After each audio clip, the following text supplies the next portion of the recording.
Okay. Okay, should I start? Yeah, you can. Okay. Hello, everyone.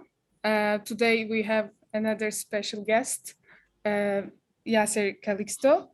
Iacer is a Marie Curie Global Fellow affiliated to Machine Learning and Language Lab in New York University and the Dialogue Modeling Group in the Institute for Logic, Language and Computation in the University of Amsterdam. And as a recent new, he will start as an assistant professor of AI in medicine and at the Academic Medical Center in the University of Amsterdam.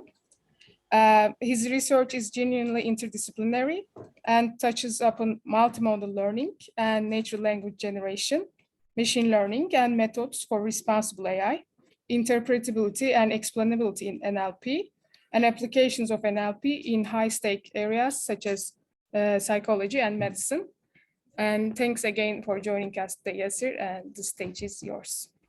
Yeah, thank you very much. Thank you everyone for the invitation. I'm really glad to be here.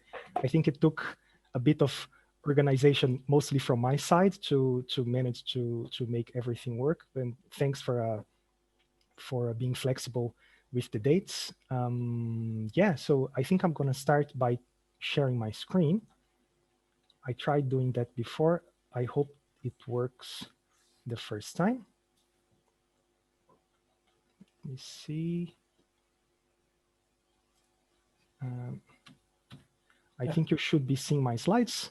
Yes, perfect. Yes. Yeah, great. So yeah, my name is Iacer Calixto. It's a real pleasure to be giving this talk today. Let me just set a timer in here just for my own control. I'm a research fellow in the University of Amsterdam, postdoctoral research fellow in the Institute for Logic, Language and Computation, as Neslihan said. And I'm also a visiting research fellow in the Machine Learning for Language lab in New York University. So today I want to talk to you about this joint work with many excellent colleagues. The colleagues are Letizia Barcalabescu, Michele, Lilita, Annette, and Albert. And this actually took quite some time. We started working on this problem almost a year ago. And the idea is to develop a task-independent benchmark for vision and language models. It's called VALS, and it's centered on linguistic phenomena. So instead of focusing on specific tasks and data sets that we solve the way we typically evaluate vision and language models, we're trying to focus on linguistic phenomena and see what kind of linguistic phenomena models learn. So just a brief background on pre-trained language models. We all know that the field of NLP has been taken away by the pre-train and fine-tune paradigm. Basically, the idea is to pre-train a language model using self-supervised learning, like masked language modeling, for example, and on very large corpora, typically internet scale corpora. And we have many different types of architectures that we can use that have different inductive biases. They can be autoregressive, they can be bidirectional, and so on. And after we pre-train a language model, which is a very expensive thing to do, and in fact, there is a very small number of organizations and companies who can actually afford doing that. But after we do that, typically only once, we apply transfer learning and we fine-tune the pre-trained language model on whatever target task we are actually interested in solving. And this can be as simple as adding a single prediction head that's trained from scratch on the target task supervised data. And of course, we can do this for any kind of NLP task. Nowadays, we do it for pretty much every task you can think of. Question answering and entry recognition, part of speech tagging. These are to mention some classification tasks, but of course also generative tasks like machine translation and so on. And On the vision and language side, we have observed something very similar.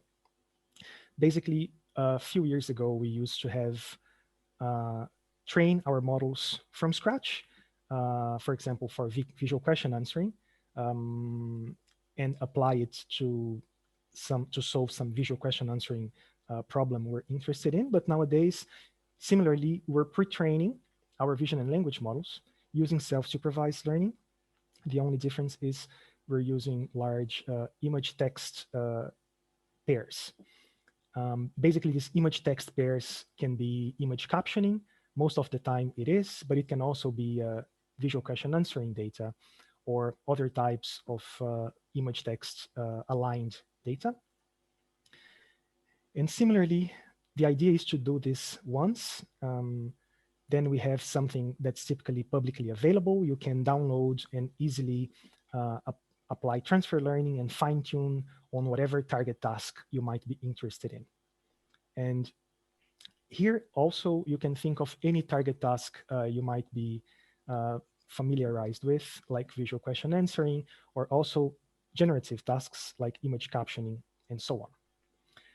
Okay, having said that, so we established that fine-tuning either a pre-trained language model or a pre-trained vision and language model is the de facto standard when addressing new tasks, and be these tasks a language understanding task or generation task or even a vision and language task. The available models, pre-trained models, are so many that it's actually hard to enumerate all. Monolingual pre-trained language models include, for example, BERT and a family of models derived from BERT. These are bidirectional language models in GPT 1, 2, 3, NEO, and derivations as well. These would be autoregressive ones. Multilingual pre-trained language models include models like MBERT, XLM, XLMR, and derived models as well. They are trained typically on either on Wikipedia in 100-ish languages or on Common Crawl data that spans also about 100 languages or so. But also multimodal pre-trained vision and language models.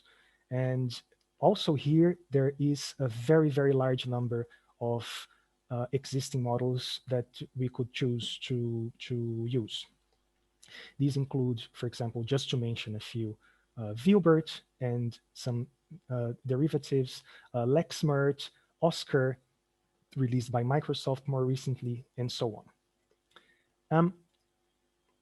And the question is, how do we evaluate a new model or a new method we develop? If we're working on this field and we develop a new training procedure or a new architecture or a new method, what we want to do is to compare our model with the current state of the art. And this is basically on some task-based data sets and benchmarks. And this is a very well-established field. In NLU tasks, for example, we have Squad for question answering. And we have recently, for example, Superglue, which is a benchmark that spans different tasks, and many, many, many others. For language generation, we have years and years of history of machine translation evaluation campaigns, but we also have benchmarks, including, for example, GEM and Big Bench, which are two newly proposed benchmarks for language generation tasks. In vision and language, we similarly have many, many different options. For example, we can do image text and text to image retrieval, typically using Flickr or Cocoa captions and images. But if we're interested, for example, in visual question answering, we have canonical data sets like the VQA V2 and so on. But what these data sets and benchmarks don't tell you is what are these models learning? So do these pre-trained vision and language models, the focus of this work today, do they learn solutions that generalize across tasks and data sets? Or do they learn heuristics that can be spurious, that break under a different data distribution at test time? Or are these pre-trained vision and language models sensitive to meaningful targeted perturbations that we can apply to the inputs? And this is a line of work that's widely discussed in the literature. So what we're proposing aligns well with the checklist idea proposed recently of where we're trying to develop behavioral tests to stress test our models and see if they have points that are weak and if they break in unintended ways. Or why do pre-trained vision and language models perform well on some tasks and not so well on other tasks? Is it that the tasks are genuinely harder or easier?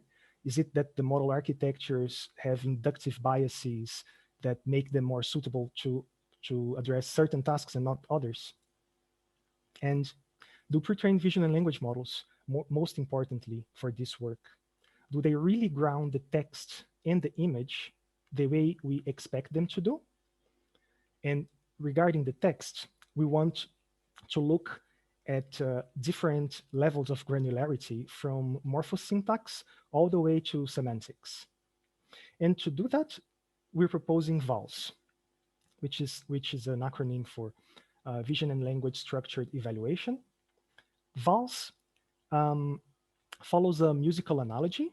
So VALS is composed of 6 pieces, and each piece has 1 or more instruments. The pieces are existence, plurality, counting, spatial relations, actions, and coreference. We're going to go into detail into each one of them very soon in the next slides. Importantly, VALS is a zero-shot evaluation benchmark. That means it's a test-only evaluation. There is no training data. And this is designed to prevent data leakage in models exploiting data artifacts. And we know these models are very good at doing so. These highly over-parameterized neural language models. It's based on counterfactuals or foils, as you prefer, where test instances are carefully created by creating counterfactual examples from gold standard captions. And these counterfactuals are created so that a specific linguistic phenomenon is addressed. We validated it in multiple stages in different ways, the data points collected. So there are multiple steps of automatic validation. And there is one final step where we perform the human validation of all the data in the benchmark. And we also release annotations for 3 different annotators for all the data points in the data set. That's also following recent guidelines in not just sharing the overall annotation after some deliberation, but the individual annotations. And we're also focusing on using varied sources of data when building, when collecting examples for VALS. And these are all high quality data sets. So now I'd like to take a little bit of time just to show you and tell you a little bit about the different pieces, instruments in VALS and how do they look like. So the pieces are 6: existence, plurality, counting, relations, actions, and coreference. And in the second row, you see the instruments. In the third row, the number of examples in the piece. In the fourth row, what's the method we use to generate foils or counterfactuals for the piece? The next 3 rows, MLM, GRUN, and NLI, I'll skip for now. But they have to do with whether we use a pre-trained language model to suggest changes, like alternatives to the counterfactual captions, whether we use a grammaticality score to filter out low quality instances that are automatically generated, foils, and whether we use a pre-trained natural language inference system to make sure that the foil does not entail the caption. Because if the foil entails the caption, the correct caption, by transitivity, it also describes the image, and we don't want that to happen. Okay, but the two last rows in here in this first block say what's the source data set where we get the captions from, and where do the images in this source data set come from. You can see that most of the images come from MS Coco, all of them but the action piece. And the source data sets are varied. So we use captions from Visual 7W, MS Coco, Swig, and the VisDial dataset. We transform the captions from these datasets. For example, in Visual 7W, it's a VQA dataset, so it's going to have questions. If you want to see the details about how we transform, for example, a question into a declarative statement, similarly to what you're seeing in our example, please refer to the paper. I'm going to skip those details in the interest of time. But for existence, for example, we want to check whether models understand existential quantifiers. And in here we have at the bottom, sorry, let me go back. Yeah, at the bottom here, we have the caption in blue, the foil in orange, and the image. And the caption says there are no animals shown, which is true in the context of that image. And the foil is simply there are animals shown. So we want to see whether the models can differentiate between there being things, entities visible in an image and not. In the plurality piece, we are dealing with semantic number. For example, a small copper vase with some flowers in it is the correct caption in the context of this image.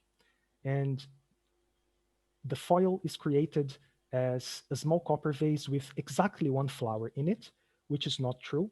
The number is incorrect. So that gives you an idea of how we create foils for plurality. For counting, we have different types of instruments. There are 3 instruments, actually. I'm also going to skip the details, but basically, we try to see whether, so originally in naturalistic data, you would always have descriptions, statements with a certain number stating that there are a certain number of things in an image, like in the example in here.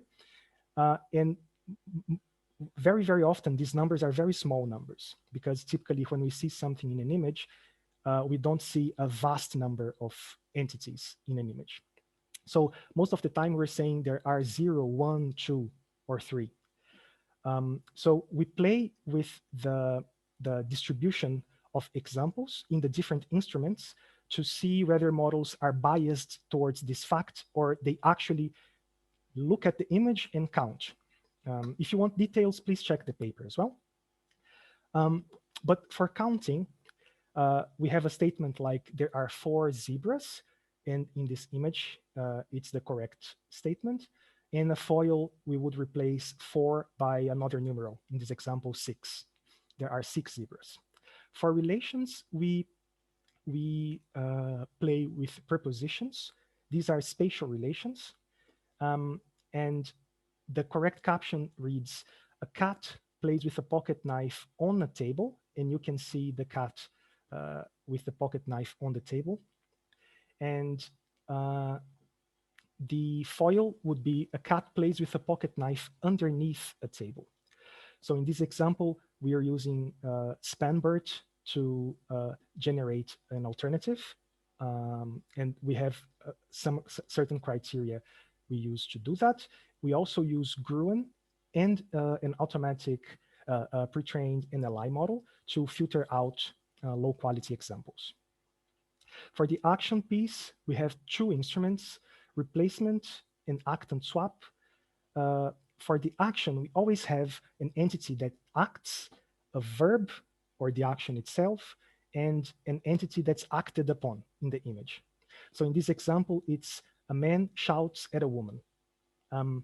For the replacement instrument, we would simply replace man or woman by something else. And for the actant swap instrument, we would swap man by woman and woman by man. So the foil would look like a woman shouts at a man. And we also use masked language modeling in the replacement instrument to suggest likely replacements.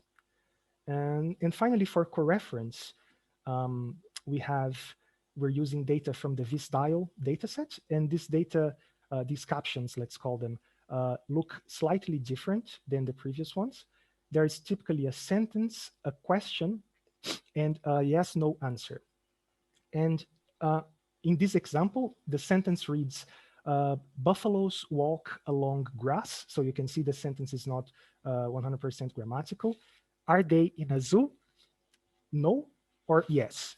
You can see that the buffaloes are not in a zoo. So no is the correct caption. And we generate the foil by changing no to yes and vice versa.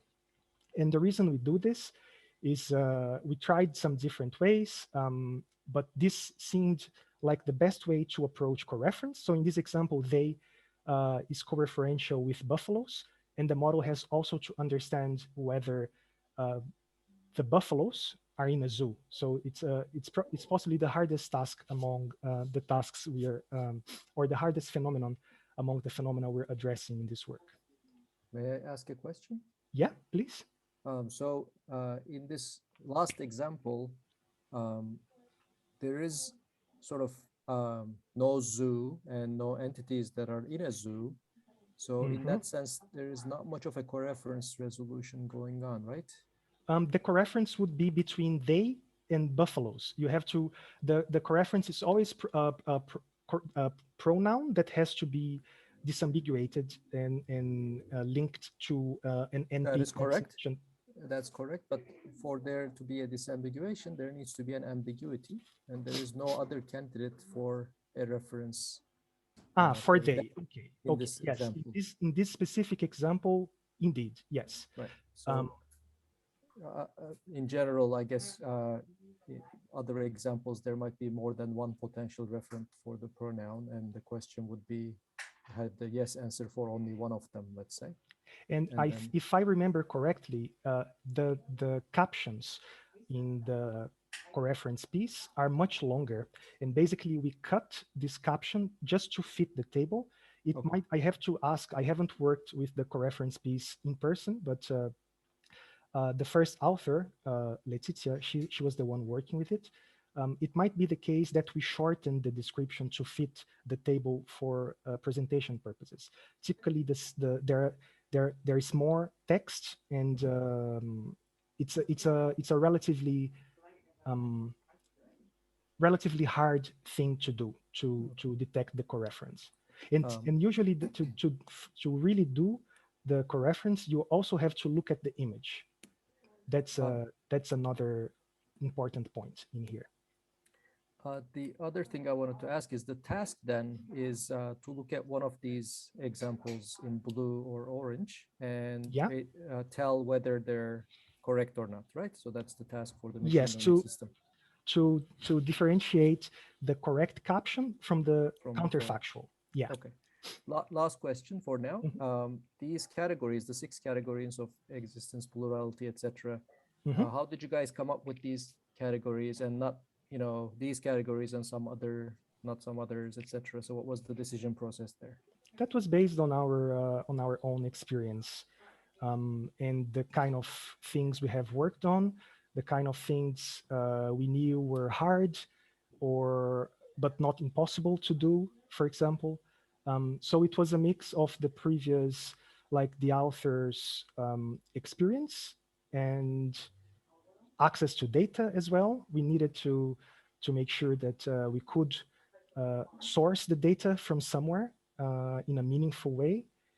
And since the proposals, the foil, the counterfactual proposals is done automatically. So that's also something that we kept in mind. It should be something that's simple enough to be able to propose, to generate a large number of proposals automatically, if that's the case, because then we use many filters to make sure that we're only keeping the high quality proposals, and we validate it later with humans. Thank Does you. that make sense? Yes, thank you. Yeah. Are there any more questions? I have a question. Again, it's related to the like the tasks. So like I think plurality, counting, and existence are all related somehow. Like if you like if the count is more than one, then like there's like existence, right? Mm-hmm. And the plurality is again like related to the counting part. So did you like study any thing about the correlation between these? Um, Yeah, I mean, I expect that a model that will do good on the plurality or the counting task will do good on the existence task, right? yes, the existence piece is actually the easiest one. We're going to see, when we look at the results, we're going to see that.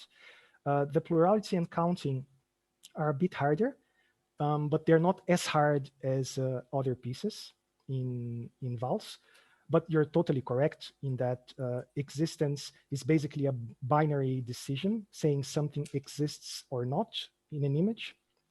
Plurality is also a binary decision, but to decide whether something, there is one entity or more than one entity in an image, whereas counting is a more fine-grained decision regarding number, right? Where we want to pinpoint the exact number of entities in an image.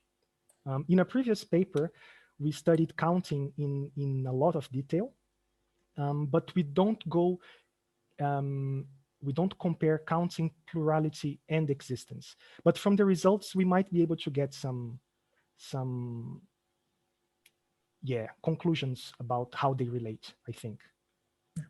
Thanks. Yeah, you're welcome. Okay, let me go back here. Oops, I think I stopped the presentation mode, right? Yeah. Okay, let me go back. Let me close here.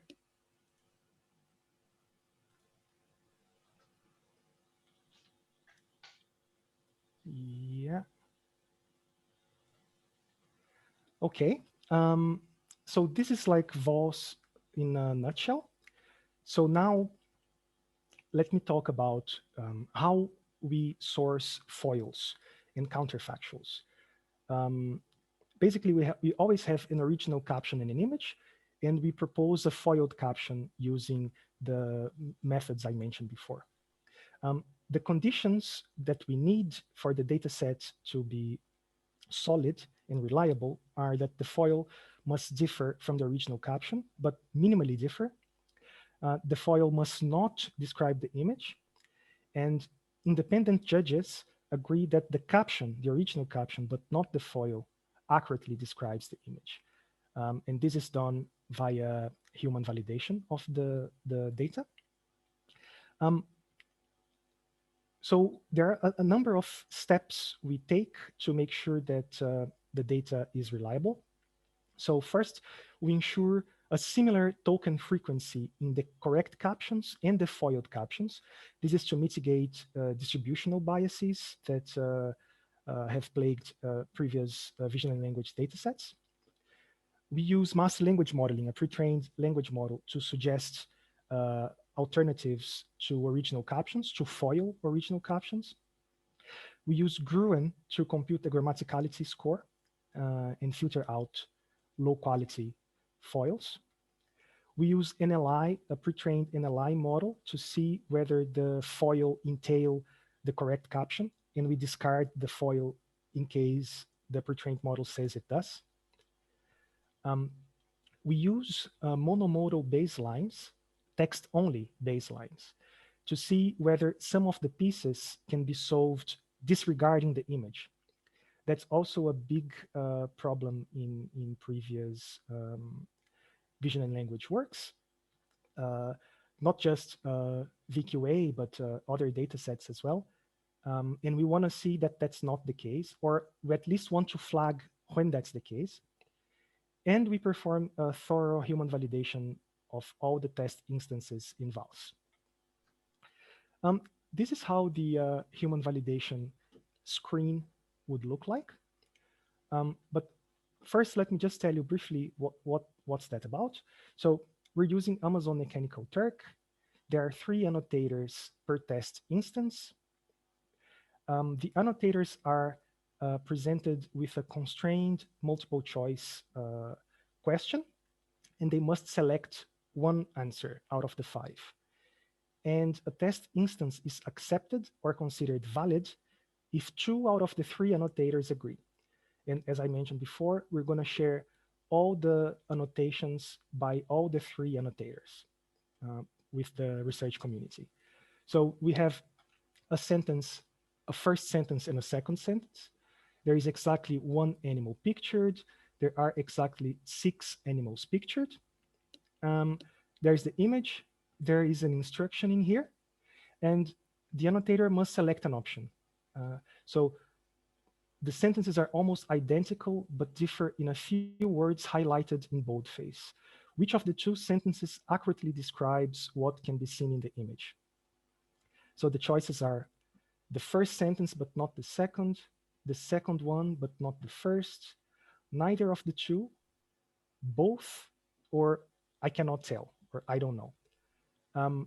And if 2 out of 3 annotators accept and agree on their choice, we include the test example in vals.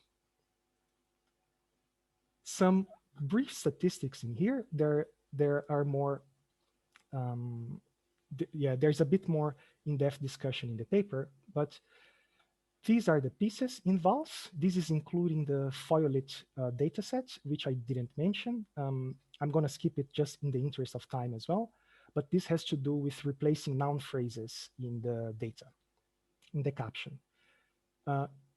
These are the pieces. These are the instruments. This is the number of examples or training or test instances. The number of valid test instances are those where annotators agreed, 2 out of 3 annotators agreed, and in percentage. And the number of unanimous, where 3 out of 3 annotators agreed, and the percentage related to the original number of instances. And also the number of lexical items, which is basically how many lexical items, different lexical items there are in the, how many differences between the original caption and the FOIL there are. And we have to control for distributional biases in here. We make sure that the frequency of tokens of this across these different lexical items is more or less the same for correct and foiled captions. Okay, we use many different metrics to evaluate different models. We use accuracy, which is just standard accuracy, precision, or PC, that's standard precision, or the percentage of the correctly predicted correct captions, original captions. Foil precision, which is the percentage of foiled captions that are correctly predicted. OROC, which is a classical metric that basically can be interpreted as the probability that if I sample a random correct caption image pair in the random foil caption image pair, what's the probability that the model is going to assign a higher score to the correct compared to the foil? We want this number to be close to 100%. And the pairwise ranking accuracy, which is similar to the OROC, but it's more targeted to this problem. Basically, the idea is we have an image in the correct caption and a set of correct captions in here. And we have a foil, and this foil shares the same image. So only the foil is a foil for one of the captions in here. And if the score of the foil is lower than or equal the score of the correct caption, it's accepted. And if not, the score is 0. So we want the percentage of, and we're looking at pairs for each correct caption image, we look at the FOIL caption image, and we want the score of the correct caption to be higher than that of the correct of the FOILed caption. And this is going to measure that proportion. We want the pairwise accuracy to be high, of course. And importantly, both AUROC and the pairwise accuracy don't have a classification threshold, which is well suited for the kind of problem we have at hand. We look into 5 different types of multimodal models. I'm also going to skip the models just in the interest of time, but please take a look at the paper to see the main differences. They're all very different. Some are bi-encoder models, dual stream or single stream. They're pre-trained on different data sets using different tasks. Some are fine-tuned, some are not. So there's a good diversity of models there. And this is the main table with the results, but let me break it down. So first, these are the metrics we're going to be looking at. This is the pairwise accuracy, the standard accuracy. This is the minimum between the precision over correct captions and the precision over FOILed captions. We're showing this minimum because actually improving one precision at the expense of the other is trivial. You can always just guess it's the correct caption is always correct, and that would inflate the FOILed precision. But basically, it means you're never saying that something is a FOIL. So this is a measure of how informed a decision is. And in here we have the different pre-trained models. 2 of these, and also a random baseline, which is always 50%. So the 2 first baselines in here that I would like to highlight is GPT-1 and GPT-2. These are, of course, text-only baselines, and this is how they perform on all pieces. To classify an instance with these baselines, we use them to compute perplexity for the correct and the FOILed caption, and we predict the one with the lowest perplexity. It's basically the caption that the pre-trained language model prefers. This tells us how much plausibility bias there is in each piece and in each instrument. We note that the spatial relation and the action pieces suffer from a considerable amount of plausibility bias, and this is due to the nature of the tasks themselves. But across all pieces, the FOILed is the one with the highest plausibility bias, which is expected, and also corroborates previous work. Now the existence piece. This piece is the one that is solved to the highest degree in VALS. Wilbur 12-in-1 achieves over 95% pairwise accuracy and 96% AUROC, which indicate very little room for improvement. One way to interpret these results is to conflate this task with object detection. Since the existence piece measures whether a pre-trained LM can distinguish an instance of an object being present in an image versus not being present in an image, right?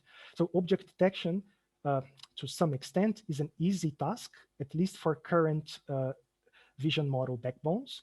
So we interpret that this task is easy for pre-trained vision and language models that build on such vision model backbones. Now the plurality piece. In this piece, we observe results that are a little bit more nuanced, with the highest relative pairwise ranking accuracy being 72.4%. Even though models perform consistently above the random baseline, at least according to the pairwise accuracy, in AUROC, there is still much room for improvement. And when I say that, I'm usually excluding Visual BERT from my comments, but we're going to talk about Visual BERT in a second. Counting piece. So results for the counting instruments are relatively similar to those obtained for plurality. In fact, they are slightly better than those obtained for plurality. Sorry. The highest pairwise ranking accuracy ranges between 76.7 and 80.2, obtained with the Wilbur 12-in-1, or 72.0 and 77.8 with Auroch, which suggests that this model can solve counting to a certain extent. All other models, however, perform considerably worse, often close to the random baseline, as we can see here. So we conjecture that this difference in performance, being that large between 12-in-1 and the other models, might be due to the fact that Wilbur 12-in-1 was also trained on the Visual 7W dataset, which is the dataset used to source the test instances for all counting instruments. Having said that, there is no data leakage. We double check for that.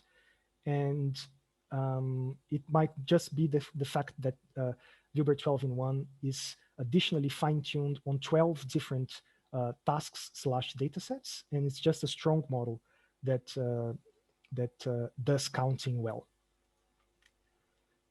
Spatial relation piece. This piece suffers from some degree of plausibility bias, as indicated by the results obtained with GPT-1 and GPT-2. Even so, multimodal models do not perform well on this piece. And actually, GPT-1 is the one with the best performance according to pairwise accuracy. The best multimodal model according to pairwise accuracy and according to Auroch is Wilbur 12-in-1, and it obtains 67.7 and 55.8 pairwise accuracy and Auroch respectively. There is a lot of room for improvement for multimodal models in this piece. Now the action piece. The action piece also suffers from plausibility bias. This also has to do with the way we source the data. It's very hard to create foils or counterfactuals for action that don't have some kind of plausibility bias, although we do our best here. Interestingly, CLIP is the multimodal model that performs best according to pairwise accuracy, 75.6 and 68.6. Also, Wilbert, and not Wilbur 12-in-1, comes second, which is also unusual since Wilbur 12-in-1 should be better than Wilbert because it continues training on different tasks where Wilbert stopped. So overall, there is still much room for improvement in both action replacement and actant swap, the two instruments we have. The coreference piece is among the hardest pieces we have. Just a second. Yeah. Most models perform close to or below the random baseline, indicating the difficulty of the task. 12-in-1 is best according to pairwise ranking accuracy here, 75.7 and 69.2, with all other models performing close to or below the random baseline here. Results are similar for 12-in-1, also according to Auroch, even though the Auroch scores for 12-in-1 are a little bit lower, slightly below 60. For the foiled piece, so this is the piece that suffers the most from plausibility bias compared to all other pieces. Interestingly, CLIP is again the best performing multimodal model according to pairwise ranking accuracy here. And although the next best models perform close enough, they're all around below 3 points maximum here. There is relatively little room for improvement according to the pairwise accuracy, which is 88.8, so it's a very high score. And according to Auroch, that would be about 19 points for improvement. But still, this is a task that suffered from a lot of plausibility biases, and there is little room for improvement. Now, the overall results are that 12-in-1 wins across all metrics, although its average performance is still 75.1 pairwise ranking accuracy. So that leaves a lot of room for improvement overall. And if we consider ALROC, there's even more room for improvement, since this number is below 70%. VisualBERT is the worst among all models, and it performs consistently below the random baseline according to all metrics. We conjecture that the reason is that VisualBERT is the only single stream model trained directly with two captions. And the way it's pre-trained, these two captions are always very different. They're either describing the same image or completely different, random, and the model has to distinguish between both. Whereas in our use case, in our scenario, the captions differ minimally. So that might have made it harder for VisualBERT to address these tasks zero shot. Still, it's an important finding and it's important to know. And finally, the minimum between the correct precision and FOIL precision is a very hard metric where all models perform worse than the random baseline on average, as you can see in here. So that clearly shows that there is a lot of room for improvement. So now I would like to conclude. I'm getting close to the 45 minutes. Sorry for the blowing my nose all the time. I have a cold. So we introduced vision and language structured evaluation, VALS, and we'll open a public benchmark, a public website for submissions to the benchmark very soon. So please stay put and submit predictions with your models to our benchmark website. I'm going to share it with you as soon as it's up online. Now, answering some questions. Do pre-trained vision and language models learn solutions that generalize across tasks and datasets, or do they learn spurious heuristics? I guess we find that some models learn spurious heuristics, for example, VisualBERT, ViewBERT to some extent, and some learn solutions that generalize better, like 12-in-1. And this somehow depends on the linguistic phenomena we look into. And of course, this is from the angle of the linguistic phenomena these models can handle, not the tasks and data sets that they can solve. Do pre-trained vision and language models really ground the text in the image the way we expect them to, in regarding the text going all the way from morphosyntax to semantics? It really varies depending on the linguistic phenomena. Some phenomena are harder than others. Basically, existence is almost solved. Plurality and counting are a little bit easier, but there's still a lot of room for improvement here. And spatial relations, action, and coreference, they're harder. And models have still a long way to go before properly addressing these phenomena. Why do pre-trained vision and language models perform well on some tasks and not so well on others? So one conjecture in here could be because certain tasks require addressing harder linguistic phenomena than other tasks. So this is actually a hypothesis for future work, but I just wanted to mention that. And as future work, we plan to add more pieces or linguistic phenomena to VALS, to add more instruments to the existing pieces, source examples from more diverse datasets to increase, of course, the diversity of not only captions, but mostly images in VALS. And finally, I want to wrap up saying that VALS is designed as a living benchmark.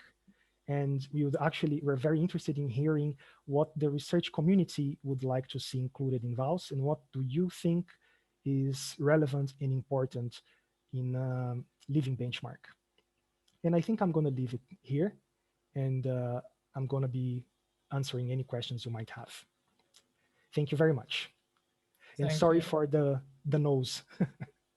No problem. Thank you for your for your talk. So I have a question actually about the results. Uh-huh. Can we go back to the table to results of visual BERT? Yes. So the metrics used are accuracy, precision, right, and ORAC. Yeah.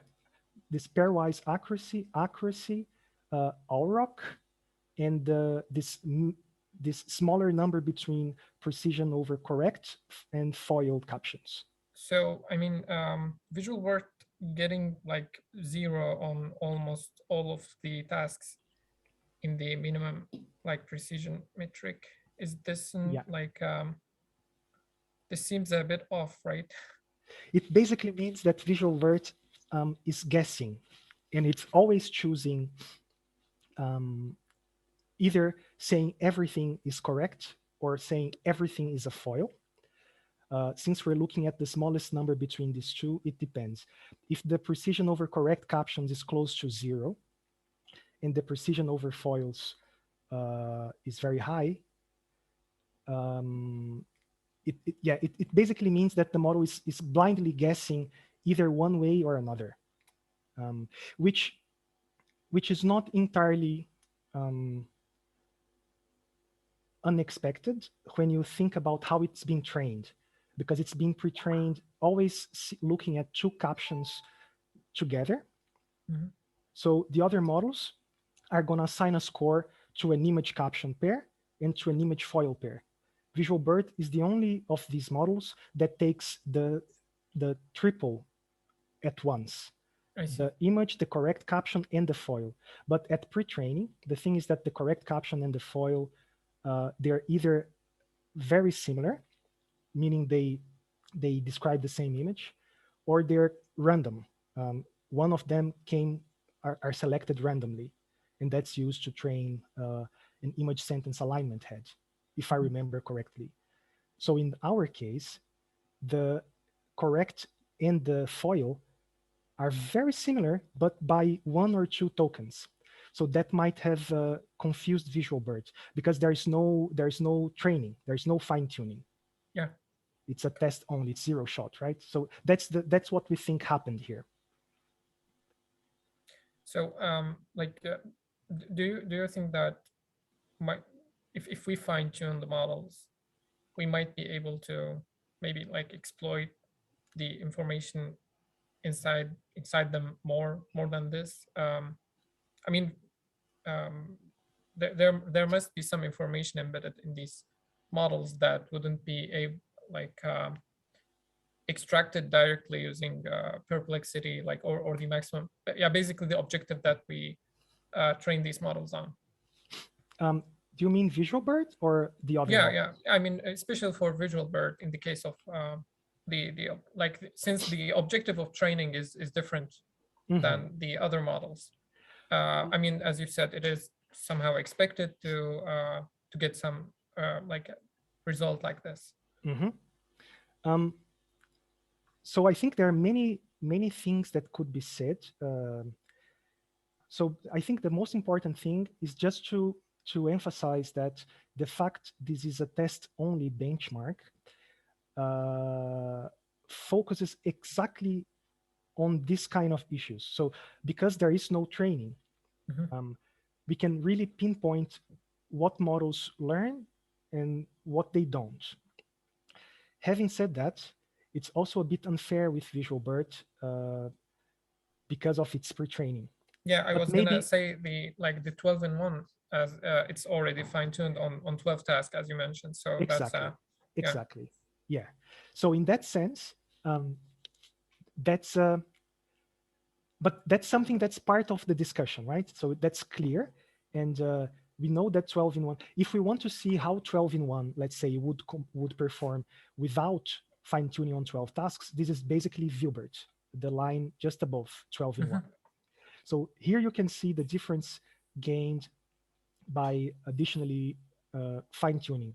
But importantly, 12-in-1 is fine-tuned on specific tasks like VQA and some other vision and language tasks. There is no fine-tuning on existence examples or plurality examples or counting examples. By of course, indirectly, the model ends up seeing some let's say VQA examples that have to do with counting stuff in an image, but these are not the focus of the training data or the training tasks it's being fine-tuned on.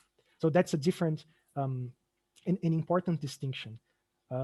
It's okay to have models being fine-tuned, and of course we expect fine-tuned models to perform better. But what we would like to prevent with VALs is that models fine-tune on the, like, to try to cheat the linguistic phenomena we're interested in measuring. So if you want to fine-tune on VQA data, that's fine. But as long as you're not turning knobs to inflate like examples with existential quantifiers, for example. I don't know if that answers the question or. No, it answers the question. Yeah, thanks. Yeah, you're welcome, of course. So yes, I have a quick question. So why didn't you include Earth here as a model data? I couldn't hear very well. So why didn't you include birds as a model baseline here? Because all these vision language models start with a like pre-trained birds weights, right? Aha, why we didn't use BERT, just BERT here? Yes. Aha. So basically the reason we chose these autoregressive language models is because computing perplexity with them is easy and it's actually trivial. With BERT, we can't, there might be ways around computing a notion of perplexity with BERT, but it wouldn't be exactly perplexity. It would be some notion of pseudo log likelihood. And we just wanted to stick to pre-trained models that we knew we could compute meaningful quantities with. So yeah, that was just a choice we made at some point. But yeah, maybe it might be a good idea to use also pseudo likelihood with BERT, for example, and compare the two. Would you expect that BERT outperforms GPT-1 and 2 in these settings? I'm just curious about how these language vision models put on top of the original part. So that's. Yeah, I'm gonna write down and talk to my colleagues. That might be something relevant indeed, because the decision we made not to use BERT is because the notion of perplexity with BERT is not exactly clear. So we just wanted to stick to something we understood clearly. Then the autoregressive language models. Yeah. Yeah, are there any other questions? So I have a question, Iacer, as well. So in fact, we have previously discussed it in our course meetings, but here you try to assess the linguistic phenomena of through these vision and language models. But we know that from these pre-trained language models, one of the interesting is whether those models have some kind of common sense or not. So do you think whether common sense can be included in your benchmark as a separate instrument and assess the capabilities of those models? That would be something very interesting to do, indeed. Since we're focusing on linguistic phenomena, we really try to stick to, let's say, basic basic things that are studied in linguistics, like coreference resolution or, plurality, semantic number, and things like that. But if we just extrapolate a little bit, this notion, let's say, of linguistic phenomena, definitely common sense is something very interesting to look into. Yeah, I mean, if there is a consensus and people would like to contribute, that would be something great to do, I guess. And there are like many data sets that try to look into common sense, vision and language data sets that look into common sense, right? Yeah, exactly. Yeah, that's a good point. I'll also bring it to my co-authors, and yeah, we'll talk about it. Yeah. Thanks for this nice presentation. Yeah, thank you.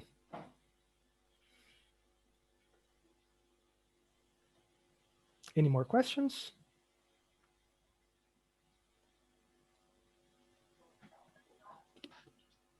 Thank you for the presentation. Looking forward to playing with the dataset.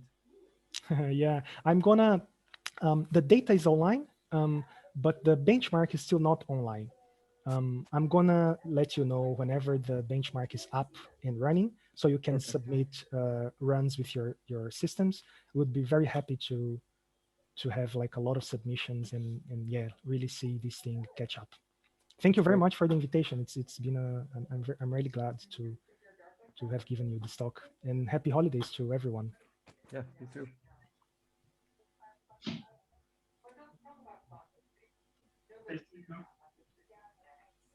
Yeah, so I'm gonna stop sharing my screen if there are no more questions.